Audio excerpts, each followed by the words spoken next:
Zero visitors, zero శబ్దం. అసలు రోడ్లే లేవు. ప్రస్తుతం నేను కంబోడియాలోని అత్యంత ఒంటరి ప్రాచీన ప్రదేశమైన తానై దేవాలయాన్ని కనుగొనడానికి ఆ దేశపు అడవి ప్రాంతంలోకి లోతుగా వెళ్తున్నాను.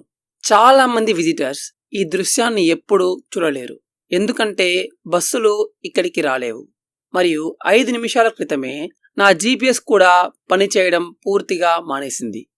ఈ శపించబడిన దేవాలయం గురించి విన్న కథలు నిజమో కాదో తెలుసుకోవడానికి నేను కొంతకాలంగా ఈ మట్టిదారులతో పోరాడుతున్నాను. చివరికి నేను ఇక్కడికి చేరుకున్నాను. కానీ ఇక్కడి ఒంటరితనం అది చాలా భిన్నంగా అనిపిస్తుంది. ఇక్కడ కనీసం ఎవరి యొక్క పాదముద్రలు కూడా లేవు. శబ్దాలు ఏమీ లేవు. కేవలం ఆ రాళ్ళ నుండి ప్రసరిస్తున్న ఒక శూన్యమైన శక్తి నా మనసుకి ఒకటే చెబుతుంది, నేను బహుశా వెనక్కి తిరిగి వెళ్ళిపోవాలి. కానీ ఇక్కడికి ఎవరు రాకపోవడానికి మరొక కారణం కూడా ఉంది. ఒకవేళ వారు వచ్చినా వారు ఈ టెంపుల్ లోపలికి ప్రవేశించలేరు, ఎందుకంటే దీని ఎంట్రన్స్ పూర్తిగా కూలిపోయింది. అవును, ఇదే మెయిన్ ఎంట్రన్స్. మరియు ఈ ఆలయం పూర్తిగా శిథిలమైపోయింది. ఈ పిల్లర్లు మరియు బీమ్స్ దారిని అడ్డుకుంటున్నాయి. ఇది ఎలా జరిగింది? ఈ ఆలయం శపించబడిందని, ఇక్కడ ఏం జరిగిందో ఎవరు మాట్లాడకూడదని కొందరు వాదిస్తారు. కానీ ఈ చిన్న మెయిన్ ఎంట్రన్స్ దగ్గర కూడా నో యాక్సెస్ అని ఉన్న ప్లేక్ ఉంది. దాని చుట్టూ ఉన్న చెక్క ఫ్రేమ్ పడిపోతున్న రాతి దిమ్మలకు సపోర్ట్ ఇవ్వడానికి పెట్టారని నాకు అర్థమవుతుంది. గత 1000 ఏళ్లలో ఏం జరిగింది? పాచిపట్టిన ఈ రాతి దిమ్మను చూడండి. మొదటి చూపులో ఇది కేవలం ఒక ప్రాచీన శిథిలంలా అనిపిస్తుంది. 1000 ఏళ్ల కాలం దీని యొక్క రూపురేఖలను తుడిచివేసిందని మీరు అనుకోవచ్చు. కానీ మీరు పొరపడ్డారు. ఇది కేవలం రాయి మాత్రమే కాదు, ఇది కాలం. సాక్షాత్తు కాలానికి ఇది ఒక రూపం. మరియు మీరు చెక్కబడిన ఈ కళ్ళలోకి చూస్తే మీకు ఒక భయంకరమైన విషయం అర్థమవుతుంది. కాలం మన పక్క నుండి ఊరికే వెళ్ళిపోవడం లేదు, అది నేరుగా మన వైపు చూస్తుంది. ఈ ఆలయాన్ని టైం ట్రావెలర్స్లు నిర్మించారా? ప్రాచీన కాలంలో దేవుళ్ళు ప్రపోల్షన్ టెక్నాలజీని ఉపయోగించి భూమికి వచ్చారా? ఈ రాకెట్ వంటి శిల్పాలు మనకు ఇంకెందుకు కనిపిస్తాయి? కానీ ఇక్కడ ప్రధాన దైవం ఎవరు? నాకు ఒక భారీ రాతిపీఠం కనిపిస్తుంది, కానీ మధ్యలో ఉండాల్సిన విగ్రహాన్ని తొలగించారు. అయితే నాకు అంతకంటే ఉత్సాహకరమైనది ఒకటి కనిపిస్తుంది. ఇది మిమ్మల్ని ఆశ్చర్యానికి గురి చేస్తుంది. ఈ రాతి పునాది చాలా చాలా పెద్దది. మరియు నేను ఆ ఆకులను తొలగించినప్పుడు అక్కడ ఒక రంధ్రం కాదు, 3 రంధ్రాలు ఉన్నాయి. కానీ ఈ కళాఖండంలో ఒక అందమైన విషయం ఉంది. దీనిపై మిషన్లతో చేసినట్లుగా చాలా పదునైన కోతలు ఉన్నాయి. మధ్య రంధ్రం చుట్టూ ఉన్న ఆ లోతు తక్కువగా ఉన్న వంపుని చూడండి. ఇది అద్భుతం. ప్రతి దీర్ఘచతురస్రం లోపల మీరు వ్యతిరేక దిశల్లో వెళ్తున్న 2 స్లాట్లను చూడవచ్చు. అసలు ఈ స్లాట్ల యొక్క ఉద్దేశం ఏమిటి? నేను నా కళ్ళను నమ్మలేకపోతున్నాను. ఇక్కడ ఇంకొకటి ఉంది. కేవలం కొన్ని గజాల దూరంలోనే 2 రాతి కళాఖండం ఉంది. నా యొక్క మొదటి చూపులో ఇది మొదటి పీఠానికి కవలల్లా అనిపిస్తుంది. కానీ వేర్లు ఈ రాయిని మింగేయడం మొదలుపెట్టిన నేల వైపు నిశితంగా చూడండి. నేను ఆ రంధ్రాల నుండి ఆకులను తొలగిస్తున్నాను. మరియు 1 నిమిషం, మీరు దాన్ని గమనించారా? ఈ 2 చిన్న రంధ్రాలకు కేవలం ఒక్కొక్క స్లాట్ మాత్రమే ఉంది. ఎందుకు? మరియు మొదటి దానికి 2 స్లాట్లు ఎందుకున్నాయి? ఇది కేవలం ఒక కాపీ మాత్రమే కాదు, ఇది పూర్తిగా భిన్నమైన అమరిక. మరియు దీనికి దగ్గరలోనే దీన్ని చూడండి.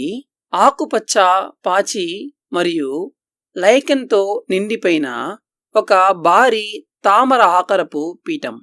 మనం కేవలం శిథిలాలను చూడటం లేదు, అత్యంత ఖచ్చితత్వంతో కత్తిరించిన భాగాల యొక్క ఒక క్లిష్టమైన లేఅవుట్ను చూస్తున్నాము. కానీ ఈ గోడల లోపల ఏదో ఒక అద్భుతమైన రహస్యం దాగి ఉంది. అదేమిటి? పదండి దగ్గరకు వెళ్ళి చూద్దాం. ఈ అందమైన స్త్రీ రూపాన్ని చూడండి. ఆమె యొక్క జుట్టు అలంకరణ నేను ఎప్పుడు చూడని విధంగా ఉంది. కానీ ఇంకాస్త పైకి చూడండి. మీరు దాన్ని గమనించారా? ఒక చిన్న మానవ రూపం, ఒక చిన్న మనిషి నేరుగా ప్రక్కనే చెక్కబడి ఉన్నాడు. మరియు మనం అవతలి వైపుకు వెళ్ళినప్పుడు అక్కడ అతను మళ్ళీ కనిపిస్తాడు. పాచి కింద దాదాపు కనిపించకుండా ఉన్నాడు. కానీ అన్నిటికంటే పైన చూడండి. మీకు ఆ 3 తలల ఏనుగు కనిపిస్తుందా? అది మెరుపులు మరియు పిడుగుల దేవుడైన ఇంద్రుని యొక్క వాహనం. కానీ ఇంకా నిశితంగా చూడండి. ఇంద్రుని యొక్క రూపమే చెరిపివేయబడింది. ఎవరో లేదా ఏదో ఉద్దేశపూర్వకంగా ఆ పిడుగుల దేవుణ్ణి ఈ రాయి నుండి చెక్కేశారు. ఆయనను మాత్రమే ఎందుకు టార్గెట్ చేశారు? ఇది ఒక అపస్పరస ప్రాచీన గ్రంథాలలోని ఒక దేవతమూర్తి. కానీ ఆ వివరాలను చూడండి. ఇది నిజానికి కొంచెం భయంకరంగా అనిపిస్తుంది. ఆమె సజీవంగా ఉన్నట్లు కనిపిస్తున్నందున ఆమె అందం అంతగా మంత్రముగ్ధులను చేస్తుంది. శిల్పి కేవలం రాయిని మాత్రమే చెక్కలేదు, ఒక జీవమున్న ఆత్మను అందులో బంధించడమే అన్నట్లుగా ఉంది. ఆమె ఉన్న భంగిమను చూడండి. శాపం నుండి విముక్తి పొంది ఓడ నుండి బయటకు రావడానికి సరైన సమయం కోసం ఆమె వేచి చూస్తున్నట్లుగా ఉంది. ఆమె మన కోసం వేచి చూస్తుందా, లేక ఆ శాపం తొలగిపోవాలని ఎదురు చూస్తుందా? నేను ఇంకా ఆ చుట్టుపక్కల తిరుగుతున్నాను, కానీ ఈ ఆలయం నన్ను అడ్డుకుంటుంది. ప్రతి ఒక్క ప్రవేశ ద్వారం మూసివేసినట్లుగా ఉంది. ఏదో ఒక శక్తి మనుషులను లోపలికి రానివ్వకుండా ఆపడానికి ప్రయత్నిస్తున్నట్లుగా అనిపిస్తుంది. పగిలిపోయిన ఈ ఇసుకరాతి పీఠాన్ని చూడండి. దీన్ని ఎవరో ఊరికే పగలగొట్టలేదు. ఇది లోపల నుండి ముక్కలైపోయింది. చెట్ల వేర్లు ఒక ఆయుధంలా మారి ఆ గట్టి రాయిని నిలువున చీల్చేశాయి. మీరు ఎప్పుడైనా ఇంత భయంకరమైన దృశ్యాన్ని చూసారా? మళ్ళీ ఆ భయంకరమైన శబ్దాలు నేరుగా నాపై నుండే వస్తున్నాయి. ఇది వినడానికి పిచ్చిగా అనిపించవచ్చు, కానీ ఇక్కడి వాతావరణం మారిపోతుంది. ఏదైనా దారి దొరుకుతుందేమో అని నేను వెనక వైపుకు వెళ్తున్నాను. కానీ వెనుక ఉన్న మెయిన్ ఎంట్రన్స్ కూడా లాక్ చేసి ఉంది. ఇప్పుడు నేను ఏం చేయాలి? ఒక నిమిషం, అక్కడ చూడండి. అవును, నేను వెనుక నుండి ఈ ఆలయం లోపలికి వెళ్ళగలను. మళ్ళీ అదే శబ్దం. అది నేరుగా నాపై నుండే వస్తుంది. ఒక పక్షి మరియు ఒక కీటకం కలిసి అరుస్తున్నట్లుగా ఉంది. ప్రకృతిలో అసలు ఉండకూడని శబ్దం ఇది. ఇది ఒక హెచ్చరికనా? ఏదైనా శక్తి నన్ను ఈ గడప దాటకుండా ఆపడానికి ప్రయత్నిస్తుందా? ఇది ఎందుకు జరుగుతుందో నేను వివరించలేను, కానీ నేను లోపలికి వెళ్తున్నాను. నా యొక్క మొదటి చూపులో ఇది రాళ్ల మారణకండలా అనిపిస్తుంది. ముక్కలైన పిల్లర్లు ఎముకల కుప్పల్లా పడి ఉన్నాయి. అంత నిరాశగా ఉంది. కానీ ఒక నిమిషం, ఆ శిథిరాల అవతలి వైపు చూడండి. కూలిపోయిన శిథిరాల వెనుక దాగి ఉన్న మరొక్క దారి ఉంది. నేను చాలా అదృష్టవంతుడిని. ఈ నిర్మాణం మారుతున్న తీరు చూస్తుంటే ఈ మెయిన్ ఎంట్రన్స్ మరో కొన్ని నెలల్లో శాశ్వతంగా మూసుకుపోయేలా ఉంది. నేను లోపలికి అడుగు పెట్టగానే ఈ ప్రదేశం ఎంత పెద్దదో చివరకు అర్థమైంది. ఇది చాలా భారీగా ఉంది. మరియు మనకు పైన ఉన్న ఆ లింటల్ వైపు చూడండి. అదేమిటి? దానికి చేతులు కాళ్ళు ఉన్నాయి, ముఖం కూడా ఉంది. కానీ అది మనిషి మాత్రం కాదు.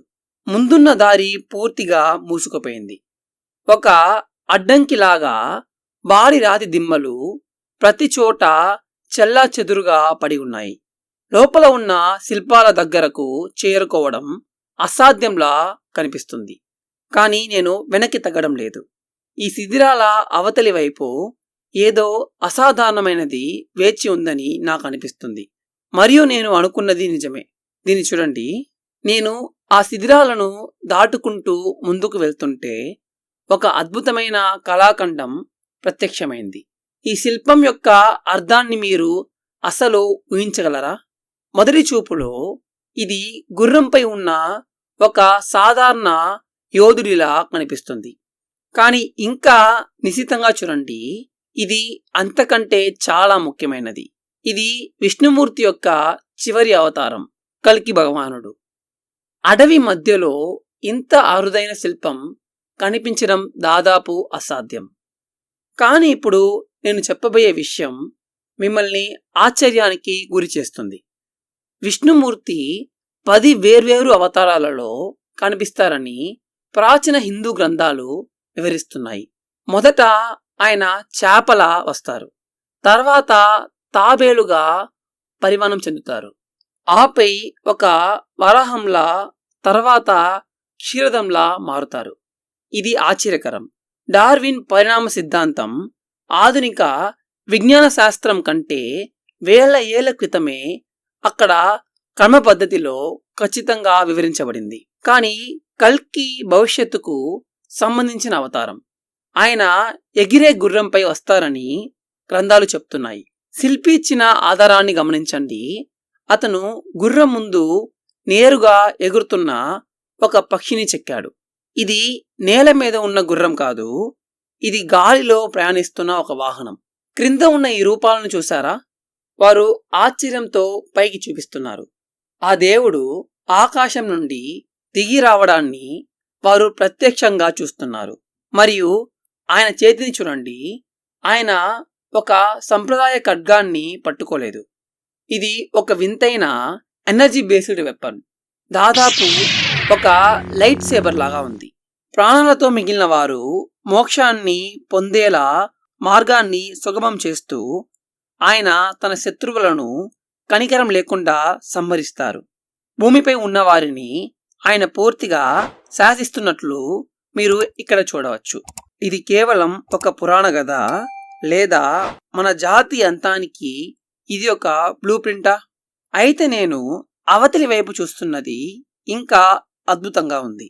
ఇది ఏమిటో మీకు తెలుసా?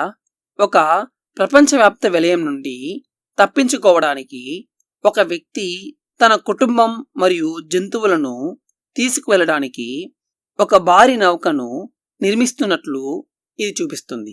కాదు, ఇది బైబిల్లోని నోవాహు కాదు, మరియు గిల్గమేష్ పురాణంలోని ఉత్పపిష్టిం కూడా కాదు. ప్రాచీన హిందూ గ్రంథాల ప్రకారం ఇతను మానవు, మొత్తం మానవ జాతికి మూల పురుషుడు. హిందూ ధర్మంలో కూడా జలప్రళయం గురించిన కథనముంది. అక్కడ మనువు మరియు సప్తఋషులు ఒక భారీ నౌకలో పెరిగే నీటి నుండి ప్రాణాలతో బయటపడతారు. కానీ హిందూ గ్రంథాలు బైబిల్ కంటే ఒక అడుగు ముందుకు వేసి లోతుగా వివరిస్తాయి. వ్యవసాయాన్ని మళ్ళీ ప్రారంభించడానికి మనువు తనతో పాటు రకరకాల విత్తనాలను తీసుకువెళ్ళడాన్ని అవి స్పష్టంగా పేర్కొంటున్నాయి.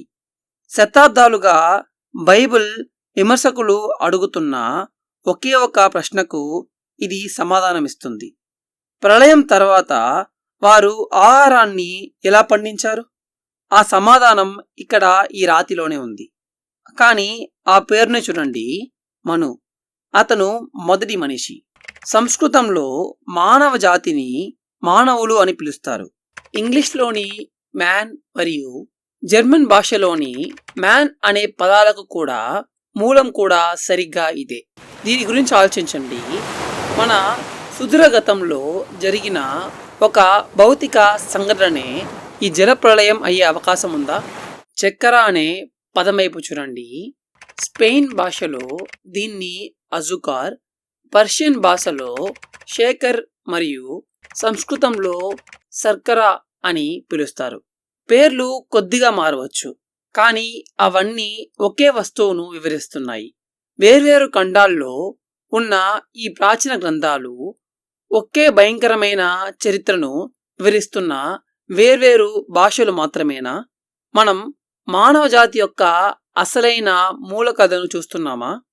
అడవి మధ్యలో ఉన్న ఈ ఆలయంలో మనం చూస్తున్నవి ప్రపంచంలోని అత్యంత అరుదైన శిల్పాలు. మనువు మరియు కల్కి శిల్పాలను మీరు చాలా ఆలయాల్లో అసలు చూడలేరు. మనం చూస్తున్న ఈ శిల్పాల ప్రాముఖ్యత మీకు అర్థమవుతుందో లేదో నాకు తెలియదు. ఒకవైపున మనం గతాన్ని అంటే మానవ జాతి యొక్క మూలాలను చూస్తున్నాము. మరొక వైపున భవిష్యత్తును అంటే మానవ జాతి యొక్క అంతాన్ని చూస్తున్నాము. నేను ఆ రెండిటి మధ్య నిలబడి ఉన్నాను. అదే బహుమతి, అదే వర్తమానం. ఇప్పుడు మనం ఆలయంలోని అత్యంత పవిత్రమైన భాగమైన గర్భాలయంలోకి ప్రవేశిస్తున్నాము. నేను లోపలికి అడుగు పెట్టగానే ప్రజలు చాలా అరుదుగా చూసే వివరాలను కనుగొంటున్నాను. అక్కడ చూడండి, తాజాగా వెలిగించిన అగరబత్తులు ఉన్నాయి. ఈ మారుమూల అడవిలో కూడా తానై ఆలయంలో ఇప్పటికీ ప్రాచీన సంప్రదాయాలు ఆచరించబడుతున్నాయని ఇది నిరూపిస్తుంది. ఇది అత్యంత భద్రత కలిగిన క్రియాశీలమైన పవిత్ర స్థలం కావడంతో గర్భాలయం లోపల జరిగిన పూర్తి ఐ రిజల్యూషన్ వక్రీతుని చూడటానికి మరియు ఈ అద్భుతమైన సజీవ సంప్రదాయాలను డాక్యుమెంట్ చేయడంలో మాకు సహాయపడటానికి క్రింద ఉన్న జాయిన్ బటన్పై క్లిక్ చేయండి. నేను ఆలయం వెలుపలకి రాగానే ఇది నా కంటబడింది. కంచె వేసి నిశ్శబ్దంగా ఉన్న పురాతన రాళ్ల బారి కుప్ప. మనం దేని చూస్తున్నాము? మొదటి చూపులో ఇది ఒకే ఒక నాగ విగ్రహంలా కనిపిస్తుంది. మీరు ఇక్కడ తలను చూడవచ్చు మరియు ఇవి శరీరంలోని భారీ భాగాలు. ఇది కేవలం ఒక పొడవైన నాగ విగ్రహమని మీరు అనుకోవచ్చు, అవునా? కానీ ఇంకా నిశితంగా చూడండి, ఇది ఒక భారీ నాగ వంతెన యొక్క ముక్కలు. కంబోడియాలోని వైభవ కాలంలో ఈ వంతెనలు దైవత్వానికి గొప్ప ప్రవేశ ద్వారాలుగా ఉండేవి. సజీవమైన అడ్డుగోడల్లా పనిచేసే భారీ సర్పాలు ఇవి. మనం ఇక్కడ చూసినది కూడా అదే. కానీ ఇప్పుడు ఆ వంతెన ఎక్కడుంది? అది ఇక్కడే ఉంది, ముక్కలై కూలిపోయి ఉంది. ఇంతగా శిథిలమైన స్థితిలో కూడా ఇక్కడి గోడలు చాలా సూక్ష్మమైన శిల్పాలతో నిండి ఉన్నాయి. వాటిని అసలు ఎలా చెక్కారో ఊహించడం కూడా అసాధ్యంలా అనిపిస్తుంది. ఈ ప్రవేశ ద్వారం వద్ద ఒక భారీ నాగతల రక్షణగా నిలబడి ఉండేది. ఈ చెట్ల వేర్లు కనికరం లేకుండా వంతెన నడిబొడ్డులోకి చొచ్చుకుపోయాయి. ప్రకృతి తన రాయిని తానే తిరిగి స్వాధీనం చేసుకున్నట్లుగా ఉంది. లేదా బహుశా పురాణాలు చెప్తున్నట్లుగా దానికి శిక్ష వేస్తున్నట్లుగా ఉంది. అందుకే ఈ ఆలయం శపించబడిందని ప్రజలు నమ్ముతున్నారు. ఈ వేర్లు ఆ పగులలోకి ఎంత లోతుగా చొచ్చుకుపోయాయో చూసారా? మరియు చూడండి, అవి ఇప్పటికీ ఎంతో పచ్చగా జీవంతో ఉన్నాయి. అవి అక్కడ ఊరికే లేవు. ఈ క్షణంలో కూడా అవి ఆ నాగవంతెనను నెమ్మదిగా మింగేస్తున్నాయి.